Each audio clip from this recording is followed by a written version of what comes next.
Without further ado, please welcome the magnanimous Catherine Zeta-Jones.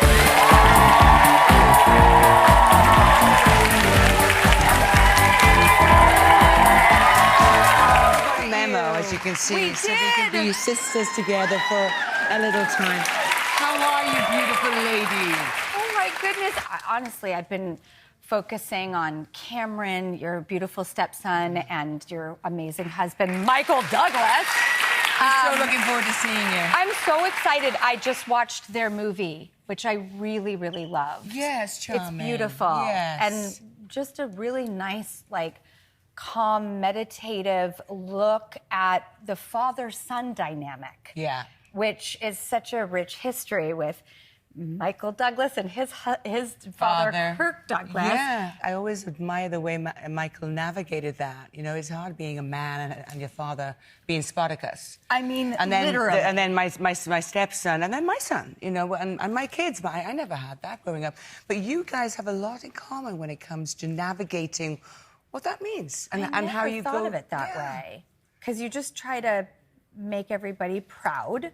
Which we do constantly. Yeah, I'm literally, I mean, that's been my whole life is, did I do a good job? And so it ended up bleeding into every area of my life. I'm loving this new 50-year-old Drew Barrymore. May I ask for you, did you have a moment where your priorities shifted more to taking care of yourself? Because I've never responded to you got to be selfish and put number one first. I'm like, that's not inspiring. I don't buy into that either. But we are kind of pre-programmed to kind of be nurturers and caretakers and pleasing people. And I remember, and it wasn't when I was 50, it was getting to a point in my life where I thought, oh, I don't have to try so hard. I don't have to prove so much, you know, and you know, just constantly trying to please others without pleasing yourself. When we think of people pleasing, we're giving all the onus on the other person. But and that's so much power to them and none to us. But proving something, I think, is a very self-generated thing. And maybe we think that's what it takes to do and accomplish things. But how do you notice and foster and cultivate stopping that grind you do on yourself, which is a liberation from trying to prove to even just you? I think for me, one of the big revelations is that you do that to yourself. You can blame other people for instilling this or reacting to this. Sometimes you don't have to react. It's a much more powerful stance to take. How do you do that? It's a work in progress, but it comes to the point of working within yourself. Yes. And going, I'll check my side of the street first, and then make sure it's all nice and tidy and it's okay, and then before I start finger pointing. And being surrounded with people that have the same mentality as you. I don't want to work with anybody anymore that's going to make me feel icky. I want to work with people who, you know, and it's I want to be in an environment in where I feel safe and I can collaborate, be creative, do exactly what I love to do. Even if I never get paid a penny, I'd still want to do what I do for a living. But after doing what I've, you know, having a little bank of my called a career, the joy of not working with, I can't even say it on national TV. You can say anything here. No, my husband and I have this thing we say, no allowed. Yes. Sorry, guys. Yes. But it's not like I'm talking about female and male. It's let's just, you know, just work, be in an environment in which, and then sometimes you just get stuck and you can't get out of that environment. You just have to be able to deal with those people. And there are so many years we allow it to happen. And this doesn't go for just work relationships. This is friendships and, you know, families and all the people that we engage with. And getting to that place where you self-advocate for the way you feel.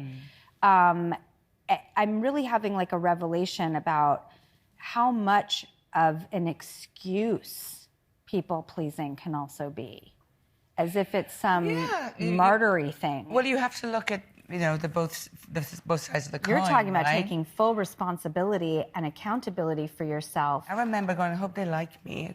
Going to say, I hope they like me. I spent more time about worrying about how people, you know, like me. And then I realized there's billions of people on this planet.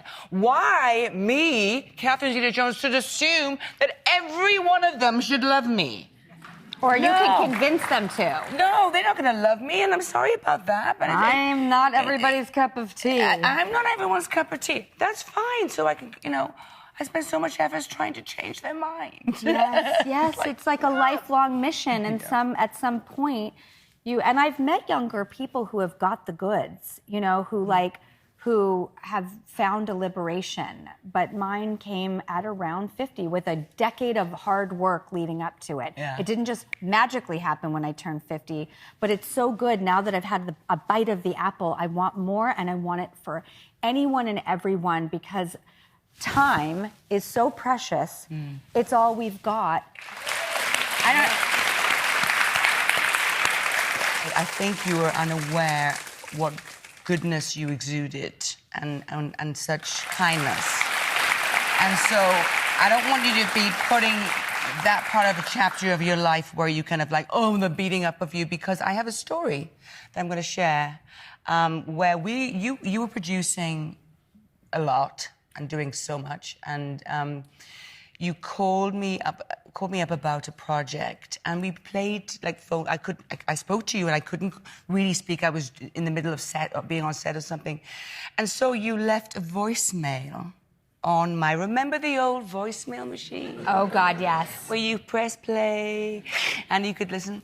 You left me not only it wasn't a sycophantic love letter in any sense, but you were very, very complimentary. But you left me the most glorious, uplifting, positive, woman-to-woman message that I kept for years. Really? And would play when I felt a little gloomy. And you empowered me with a feeling of, it wasn't just, oh, baby, oh, baby, oh, baby. It was just a beautiful, like you were talking to me as a friend, and it was very long.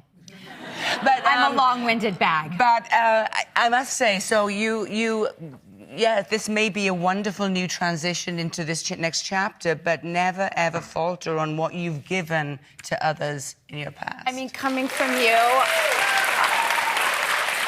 Really? I mean it. I didn't know that. It was wonderful, wonderful, wonderful message, and it was just unexpectedly glorious for woman to woman. Well, I mean, I've been watching you, and, you know, your film career has just been so illustrious. Would it be okay to mention a few projects and ask you a question? Yes. And my favorite game, Behind the Scenes. Yeah. It's Behind the Scenes with Catherine Zeta-Jones. Okay.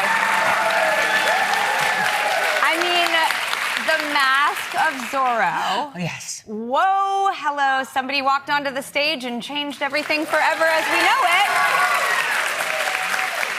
Oh, my gosh. When you think of that, is there a story, a fly-on-the-wall moment, like anything that jumps out in your mind? Oh, my gosh. So much. But I remember being in the TV series of Titanic, which is not the Leonardo DiCaprio and Kate Winslet one. It was for CBS. But it was okay. I needed the job. And Steven Spielberg happened to be watching TV on a Sunday night and went, "Ooh, who's she? Maybe she should be good in Zorro." I get a call the next week. Go and meet the director, Martin Campbell. Next few days, I was on a plane to Mexico. Next few days, I was screen testing with the gorgeous Antonio Banderas and my old home country icon, Anthony Hopkins, who directed me in a play when I was 18 years old. And there I was, and I thought to myself, if this ends right now, this has just been a dream come true. And then I got the job, and it changed. It literally changed are my we life. saying that Steven Spielberg changed both of our lives? Yes. Okay. Thank God for Steven Spielberg. He's both of our keys. Yes. Yeah. He unlocked that Pandora's box. It was wonderful. He really did. Okay. I will never forget I was working at the studio at the time, and everyone was talking about this film that was coming out called Entrapment. Oh, yes. It was everywhere. Everywhere, everywhere, everywhere. Well, when you have my dear Sean Connery as someone to work with, and he became kind of a mentor of mine, and I adored him like family. It was, he used to call me the kid. I remember, so if we were doing a scene, God forbid that there was a creak over there, or somebody coughed, or somebody whispered, he went, "Shut the up! The kid's acting." You know, it was like... In that voice. Yeah, he was very, very... He wasn't a father figure because we were, you know... Romantic partners. We were romantic partners in this film, but it was something very... a time in life that was very precious to me, working with him. Well, he is a zaddy, as the kids call him today. So, but I mean, the moment of you literally in the thing... Oh, yeah. Underneath the lasers lives rent-free in my mind. Well, yeah. Permanently. And by the way, that was the clip everywhere. It was like... I remember seeing it on the side of a bus once. It was like the most beautiful body language caught on film, and so everybody just focused on your tush and that laser that you would pat through. And it was so exciting for me as someone who wanted to make films where women got to do the action. And you opened a door for that big time. It so was a lot of fun. Thank you, my love. Okay. All Frankie, my daughter, and I are watching on repeat, like a broken record that just plays the best music ever, literally, Chicago. For which you won your Oscar. I remember you accepting your award, and... I was pregnant with my daughter. That's right, in that, like, kind of colored dress that's like this. Yes. There it is, yeah. Okay. Oh, my gosh, I thought... Velma Kelly. I know. For me, starting in musical comedy and never, ever thinking I would be able to sing and dance and do what I love doing on celluloid, because I really believed I was born in the wrong kind of movie era. I would have so loved the Bugsy Barkley, Dancing with Fred Astaire, Tapping with Gene Kelly. And I was like, well, those films don't get made anymore. When they're good, they're good, and when they're bad, they're horrid. And then Chicago came along. The director had seen me, Rob Marshall, doing the Tony Awards, because I was doing something at the English National Opera that was performing at the Laurence Olivier Awards in London, and so.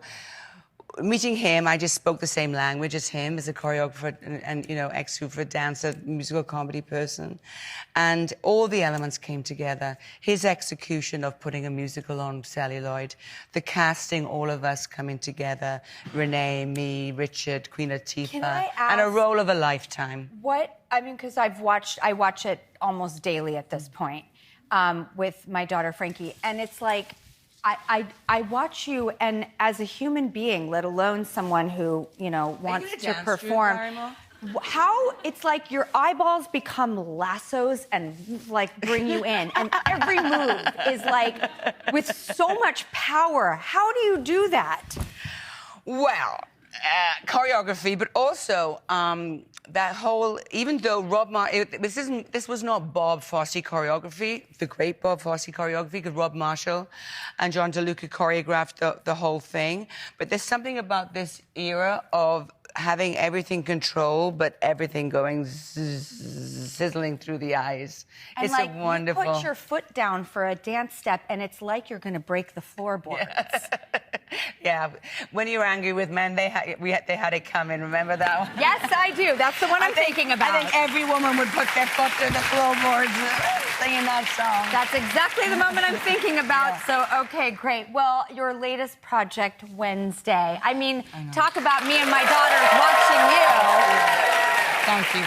Well, it comes to this point in my life that this iconic role came along, and it's the gift that keeps on giving, because in first season one, Luis Guzman, who I did Traffic with many years ago, and I was like, we had this very small amount to do. Who speaks so highly of you? I adore him.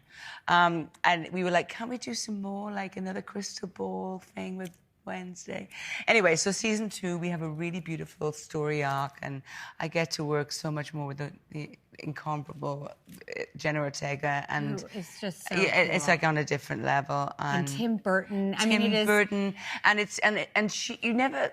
You know, it's such a role that we all, if we close our eyes, we all know what Morticia Addams looks like and who she should be, right? It's true. It's an iconic, almost silhouette. You would know it in the darkness. You know it, and so to peel away and get to see her as a woman, her you know the daughter struggles she has with Wednesday, her passions, her insecurities, her strengths.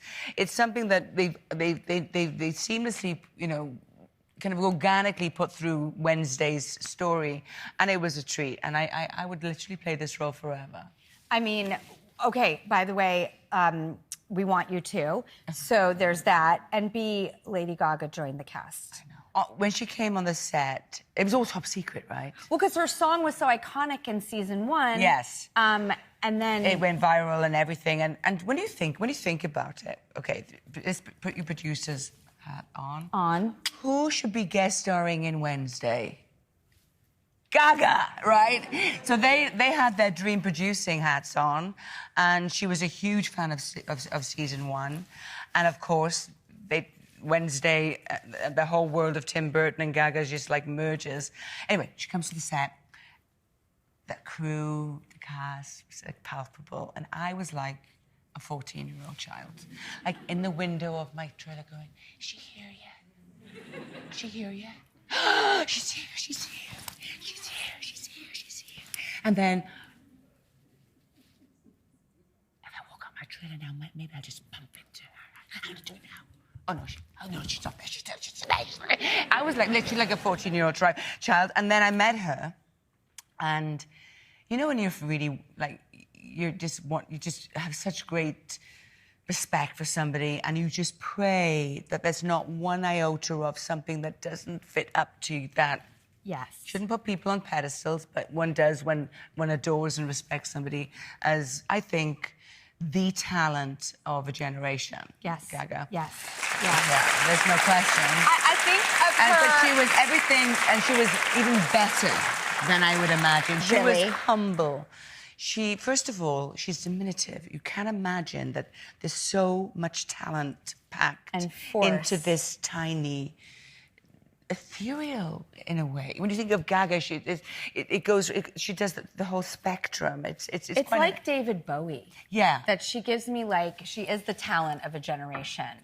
A woman of such great talent who is probably the sweetest, humblest person I've met in quite a while. So she was everything I dreamed she would be. Great. Now we love her more. Yes. Okay, perfect.